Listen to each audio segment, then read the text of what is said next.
Hi, I'm Joe DiMatteo of the Ask the Pharmacist Group. Thanks for joining us for another video cast. This one we're going to talk about life expectancy. I think we have this preconditioned thought that we have this life expectancy and there's some documented time when then the system gets shut off. I think the literature shows us that certainly genetics play a role, but genetics play a role to a certain degree. Overall disease, dysfunction in the body are very much related to environmental issues, what we're exposed to, what we consume, how our body reacts, how we repair, how we detoxify, how acidic or non-acidic we are. But just some real basic tips for you today. Literature shows that individuals that do these 5 or 6 things, 5 or 6 basic points, typically have a longer life expectancy. Number 1, consume more of a Mediterranean style diet. Now, I'm not advocating that's for everybody. There are a lot of folks that have food allergies, food sensitivities, that you can't eat some of the foods that are in that type of diet. But just as a general theme, if you struggle with which diet, more of an alkaline forming, and we have information on that on our site, and a Mediterranean style diet, olive oils, rich in fruits and vegetables, and so on. Olive oil really being one of the key players here. Number 2, eating more seafoods, salmon, fishes, white fish, or the darker fish like salmon that are a little more oily, a little more rich in oils. Eating more, and I know folks are going to say, oh, what about the mercury and what about this? Look, there are certainly issues in that regard. But the bottom line is we eat too much red meat. We do not eat enough seafoods and plant-based foods. Number 3, eat more nuts, raw nuts, seeds, walnuts, flaxseed.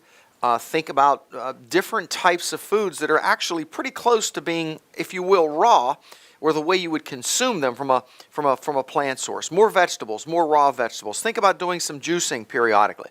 Folks that eat more of a Mediterranean style diet, eat more fish, eat more nuts, seeds, fruits, and vegetables. Also, mind games.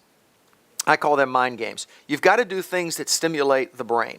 If you do not, plainly put, if I do nothing that challenges my brain, I do not stimulate or create what's called neurogenesis, stimulation or the genesis of new neurons.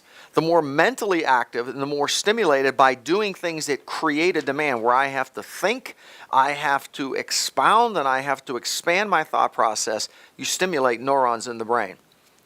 Next, worry. That's a biggie. We all manage and have to deal with stress. We all have worries about future, about finance, about kids, about grandchildren, about issues. I would say to you that those that manage and deal with their stress through prayer, through worship, through physical activity, etc., typically have less stress-induced diseases. It's guesstimated that up to 70 or more % of physician office visits can be tied back and linked to significant stress in an individual's body. And I would absolutely confirm that. Next, be connected.